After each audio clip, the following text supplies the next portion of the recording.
à l'heure, je reçois l'appel de l'un de nos abonnés qui me raconte de la manière abusive par laquelle il était expulsé de son entreprise pour laquelle il travaille. C'est-à-dire, il dit qu'au départ, ça a commencé par les mises à pied.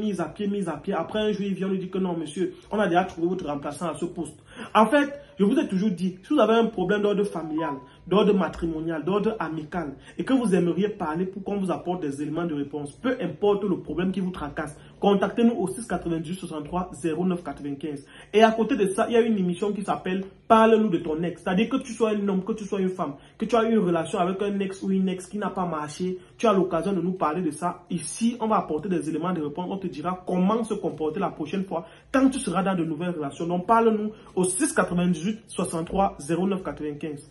Alors, l'histoire avec notre abonné, c'est quoi? C'est que le gars nous fait comprendre, c'est un jeune qui a 33 ans. Voilà. Il nous fait comprendre que il y a de cela quelques années, depuis il travaille en fait. Et avant ça, il y a de cela 8 mois, il travaille dans une entreprise de la place toujours. Mais après, il a eu une meilleure proposition. Et l'entreprise dans laquelle il est parti, avant d'être licencié comme ça, là-bas, il touchait un salaire il a donné une fourchette entre 250 et 350 000. Donc, ça peut être 300 000, 320 000 ou 280 000. Il a donné cette fourchette entre 250 et 350 000. Donc, c'est ce qu'il touchait comme salaire en tant que comptable. Et à côté de ça, il y avait d'autres petites charges et tout et tout. Donc, le gars, en fait, m'explique que quoi? Qu'avant de commencer à travailler dans l'entreprise, là, il y a cela 8 mois en arrière, il avait pour rêve de s'acheter une voiture. Et il avait déjà commencé à faire ses prévisions, à faire ses préparations. En fait, bref, il me dit que ça fait déjà environ 2 ans et demi qu'il cotisait pour s'acheter une voiture. Bref, comme il avait pensé, comme il avait rêvé et tout. Et quand il a eu cette opportunité dans cette entreprise où on payait bien, quand le gars est allé, il me fait comprendre qu'il a redoublé d'efforts pour faire encore plus d'économies pour s'acheter cette voiture. Donc le gars me fait comprendre qu'en fait, il y a de cela 2 mois, il a acheté une voiture dans son entreprise. Et il dit que quand il a acheté une voiture, puisqu'il est arrivé, ça fait 8 mois qu'il est là, et moins de 2 mois, ça fait 2 mois en arrêt qu'il a acheté cette voiture, il dit que ça a fait un tollé général dans l'entreprise. Parce que ce qui se passe, c'est que quand il arrive comme ça, il achète la voiture à peine quelques 6 mois après, les autres employés qui étaient là ont commencé à se poser les questions que, mais celui-ci, et en fait, c'est ça l'erreur que mon frère a commis. C'est-à-dire quoi? Quand vous venez d'arriver dans une maison, en fait, chaque entreprise est comme une maison.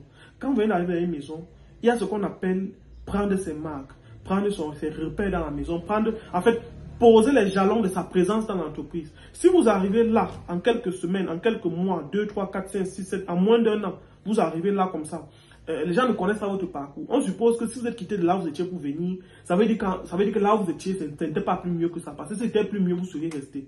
Donc le gars a dit qu'il se préparait depuis peut-être 2 ans déjà avec ses tontines et tout. Il gardait un peu. Et maintenant, quand il est arrivé dans sa nouvelle entreprise, vu qu'il avait un salaire conséquent, il a serré la ceinture. Quand il a acheté la voiture, son superviseur direct a commencé à faire un genre avec lui. Parce que tout le monde ne comprend pas comment est-ce qu'un gars vient d'arriver. En fait, genre, comme on dit souvent chez nous, tu veux monter quoi au Jacques? Voilà. Donc tout le monde dans leur tête était que, mais le gars, s'il veut nous montrer quoi? Donc parce qu'il est venu, il va. Et il dit que c'est comme ça que les 2 derniers mois, avant que son travail ne finisse, il a commencé à avoir des coups bas. Des petites situations, des petits trucs, des petits problèmes, des coups bas avec les employés, des petites remontrances, des petites réprimanderies, jusqu'à ce que le boss un jour, parce que c'est une entreprise privée, et vous connaissez bien comment nos entreprises privées sont.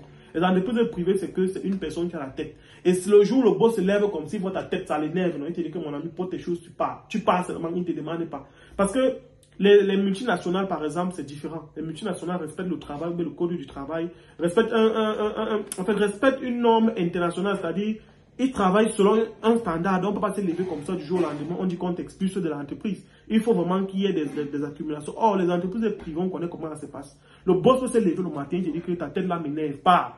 Donc, le gars fait comprendre que depuis qu'il a acheté la voiture, même le boss de l'entreprise a commencé à lui mettre l'œil. Et ce n'est que normal.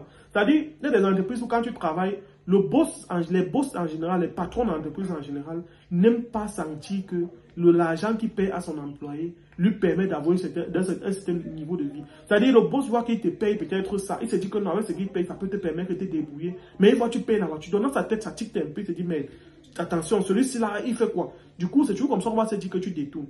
Donc, le gars fait comprendre que il y a eu une récente situation où un employé a volé peut-être 2 millions. Un employé a détourné 2 millions et on a mis ça sur sa tête. On a dit qu'on le soupçonnait d'être dans le coup.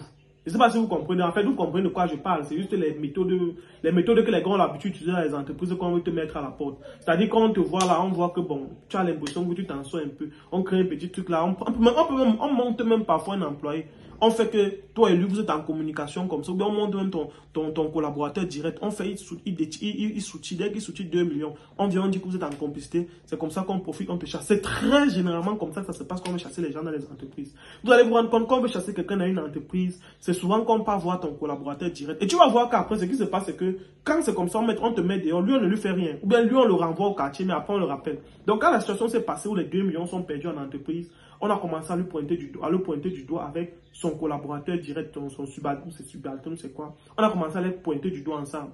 Et c'est comme ça qu'après, on les a dit que non, on va vous donner des mises à jour, des mises à pied, voilà, mises à pied, aller au quartier, réfléchir d'abord pour un nombre de temps, on va vous rappeler. Donc, à Wanda, il part 1 semaine, ça c'est bizarre, 2 semaines, c'est bizarre.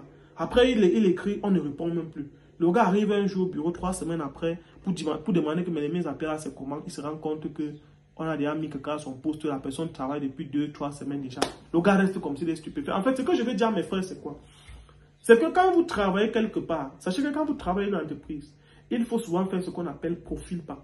Quand tu viens d'arriver quelque part dans une entreprise, dans une organisation, peu importe, sache qu'à l'instant où tu arrives, tous les yeux sont sur toi. Tout le monde te regarde, tout le monde veut te cerner, tout le monde veut savoir. Et nous sommes dans une société où il y a énormément de personnes qui sont jalouses. Je dis bien, il y a énormément de jalousie. Et dès que tu es dans une entreprise, si tu n'as pas les pieds sur terre, on va t'engloutir. Je parle ça parce que il y a une amie un jour qui m'a appelé, me fait comprendre. En fait, cette histoire, je vais vous raconter ça. Il y a une amie un jour qui m'a appelé, me fait comprendre qu'elle arrive au bureau comme ça le matin. Elle trouve une bouteille avec l'huile rouge et la croix à l'intérieur. Elle trouve de ces choses. Donc, sachez que les entreprises où vous travaillez, les gens sont excessivement jaloux. Quand vous allez acheter une voiture comme ça, le PDG va se demander, le boss en général, va se poser la question de savoir que, mais est-ce que ça vaut le salaire que te paye là que tu achètes la voiture? Parce que lui, il suppose que tu travailles pour lui du matin jusqu'à 17 h. Il sait qu'à l'heure que tu finis là, tu peux pas aller faire facilement un autre boulot. Tu seras que concentré sur son travail. Donc lui, à un moment donné, il ne sait pas que peut-être tu as des activités que tu aurais menées derrière. Il ne sait pas si c'est une tontine que tu prépares depuis des mois. Il ne sait pas. Lui, directement dans sa tête, il pense que tu le voles. C'est pour ça qu'il est mieux que quand tu travailles dans une entreprise et que tu es jeune, généralement, si tu es salarié, tu travailles dans une entreprise, tu as tes ronds, tu as ton argent, achète d'abord ton terrain. Achète ton terrain, tu fais d'abord 2 chambres, salon, douche, cuisine sur ça. C'est un conseil. Tu peux acheter la voiture, mais si tu es un entrepreneur, tu peux acheter la voiture, on acheter le terrain, on s'en fout. Parce que tu travailles à ton propre compte. La voiture peut être, pour un entrepreneur, la voiture peut être un truc qui permet de générer de la confiance auprès de ses partenaires. La voiture peut être un moyen pour te faire entrer de l'argent. La voiture, ça c'est pour un entrepreneur. Mais pour quelqu'un qui est salarié, si tu commences à travailler quelque part, au lieu d'acheter ta voiture là, achète d'abord le terrain. Après le terrain, essaie de faire 2 chambres, salon, douche, cuisine. Quand tu fais déjà ça, c'est là où maintenant tu peux penser à acheter la voiture parce qu'au moins tu as déjà fait quelque chose avec les premiers argent. Mais si tu viens acheter la voiture avant, sache que les yeux sont sur toi. Tu es déjà en danger.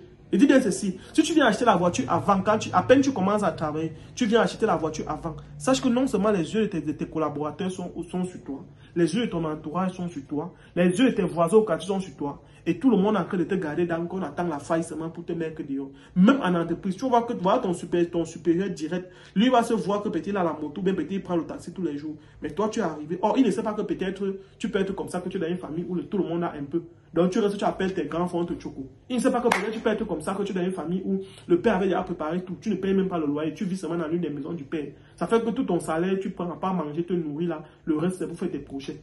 Il y a énormément de paramètres qu'en entreprise, on ne connaît pas. C'est pour ça que je vais vous dire, mes frères, quand vous travaillez dans une entreprise, soyez discret. Je dis bien, quand vous travaillez dans une entreprise, soyez le plus discret possible. Faites très attention, faites profil bas. Parce que voilà un gars comme ça qu'on vient de mettre dehors pour rien. Il dit bien pour rien. Sa famille, il dit qu'il a sa femme et son enfant. On vient lui mettre dehors comme ça, juste parce qu'il a baillé la voiture. Donc, si vous voulez communiquer par rapport à un problème, une situation qui vous tracasse, comme j'ai dit, contactez-nous au 698 63 09 95 pour nous exposer le problème, soit par voix, soit par appel, et on va retransmettre ça ici. Maintenant, si vous avez eu des situations, des relations qui n'ont pas marché entre vous et votre ex, ou entre vous et votre compagne, et que vous aimeriez échanger avec nous, contactez-nous à ce même numéro, 698 63 09 95. Vous nous parlez de votre relation avec votre ex, et on va vous donner des conseils ici sur cette page.